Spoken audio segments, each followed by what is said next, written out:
ဒီနေ့ကအစ္စလမ်လူမျိုးတွေရဲ့အထွတ်မြတ်ထားတဲ့အစ်နေပေါ့နော်အဲ့ဒီနေ့မှာကျွန်တော်ကလည်းသူတို့လာပို့မဲ့အမဲသားကိုမျှော်ကိုပြီးတော့ပေါ့နော်တန်ပေါက်လေးချက်စားပါမယ်ခင်ဗျာအိမ်မှာကအမဲသားမစားတဲ့လူတွေရှိတဲ့အတွက်ပေါ့နော်ကျွန်တော်ကြက်သားလေးအနှဲငယ်လေးထည့်ပြီးတော့ချက်ပါမယ်ဗျအရင်ဦးဆုံးကြက်သားကိုနှက်ပါမယ်နှက်တဲ့နေရာမှာကျွန်တော်ကဒိန်ရင်ထက်နှက်တယ်ဗျပြီးလို့ရှိရင်အရသာတော့ပေါ့နော်ချုံမိုစာမဆလာပေါ့နော်သူတို့ရဲ့အသားမဆလာကိုထည့်ပြီးနှက်ပါတယ်ဓမောက်ကြက်သားဖြစ်တဲ့ပေါ့နော်ကျွန်တော်တို့ဖူကာလာလဲအနှဲငယ်တော့ထည့်ပါတယ်ခင်ဗျကြက်သားနှက်ထားတော့မှပထမဦးဆုံးကျွန်တော်တို့ကြက်သွန်နီကိုကြော်ရမယ်ကြက်သွန်နီကတော့ဒါကြက်သွန်နီကြော်ကဓမောက်ထမင်းလေးကိုထည့်ဖို့ပေါ့နော်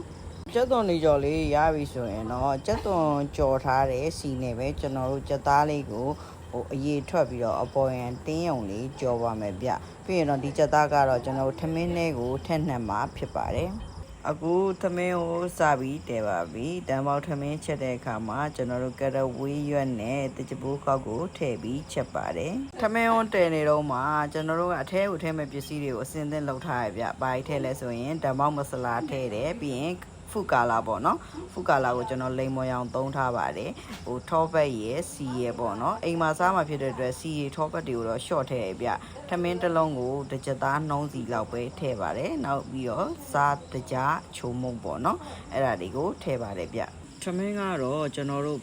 စံရိုးကိုတေချာကြည့်ရမယ်ဗျပုံမှန်ထမင်းချက်ရင်တော့ပေါ့နော်စံရိုးပျောက်တဲ့အချိန်မှာချတယ်ဗျဒါပေမဲ့ကျွန်တော်တို့ကဓမောက်ထမင်းချက်တဲ့အခါမှာထမင်းနဲ့တဲ့ထဲမှာစီတွေပါတဲ့အတွက်ပေါ့နော်စံရိုးမပြောက်တပြောက်အနေထားမှာချရပါမယ်ဒါမှသာစီတွေထောပတ်စီတွေနဲ့နှက်တဲ့နေရာမှာပေါ့နော်တားကြီးမပြော့သွားအောင်ပေါ့နော်ထမင်းငှက်ပြီးဆိုရင်တော့ဒါကျွန်တော်တို့နှက်မဲ့အချိန်မှာကျွန်တော်တို့အရသာတွေထည့်မယ်ပေါ့နော်ပထမဆုံးထမင်းနှင်းငယ်ခင်းမယ်ပြီးရင်နှက်မဲ့ကြက်သားတွေထည့်မယ်ကြက်သွန်ကြော်တွေထည့်မယ်ပေါ့နော်ပြီးရင်ထမင်းကိုတလွာထပ်ထည့်တယ်အဲ့ဒီနေရာမှာကျွန်တော်တို့ကဖူကာလာတွေပြီးရင်ထောပတ်တွေစီတွေပေါ့နော်ပြီးရင်အချိုမုတ်စားတကြားပေါ့နော်မဆလာအဲ့ဒါတွေကိုထည့်ပါတယ်ဗျအခုစံ6လုံးမှာပေါ့နော်ကျွန်တော်ကတော့အရသာအတွက်တကြားကိုထမင်းစားစုံ5စုံလောက်သုံးပါတယ်စားကကြတော့ကျွန်တော်လက်ဖက်စားစုံပေါ့နော်4စုံလောက်ကိုသုံးပါတယ်ဗျပြီးရင်တော့ချိုမုတ်အနှဲငယ်ထည့်တယ်ထောဘက်ကတော့ကျွန်တော်စံတလုံးကိုတစ်ချက်သားနှုံးထည့်တယ်စီကလည်းစံတလုံးကိုတစ်ချက်သားနှုံးထည့်ပါတယ်ဗျမဆလာအနေနဲ့ကကြတော့ကျွန်တော်ဓမောက်မဆလာကို3ချက်သားနှုံးလောက်သုံးထားပါတယ်ကြက်သွန်ကြော်ကထမင်းတလွာချင်းစီမှာထည့်ရမှာကိုကျွန်တော်မေ့သွားလို့အပေါ်ကပဲဖြူလိုက်ပါတယ်ထမင်းကတော့ကျွန်တော်မီးအနည်းဆုံးနဲ့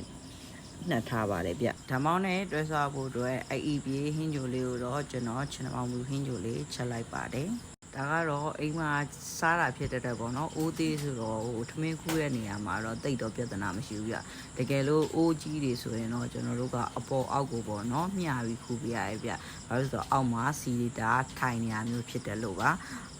အခုကတော့အိုးလည်းသေးတယ်ပြီးတော့အိမ်မှာစားတာဖြစ်တဲ့အတွက်ပေါ့နော်စီလည်းရှော့ထည့်ထားတဲ့အတွက်ပေါ့နော်ရတာလည်းကောင်းပါတယ်ဗျအေးလည်းအရင်မဆူးပေါ့နော်တကယ်တော့ဓမောက်ကခက်တယ်လို့ထင်ရမယ်ချက်စားကြည့်လို့ရှိရင်လွယ်ကူပါတယ်ဗျဓမောက်ကြိုက်တဲ့မိတ်ဆွေလည်းလိုက်ပြီးချက်စားကြည့်ကြပါဦးနော်ဒီချန်နယ်လေးတွေကိုစိတ်ဝင်စားလို့ရှိရင်ကျွန်တော်အကောင့်လေးကို follow ပေးပါဦးနော်အားလုံးကိုကျေးဇူးတင်ပါတယ်ခင်ဗျာ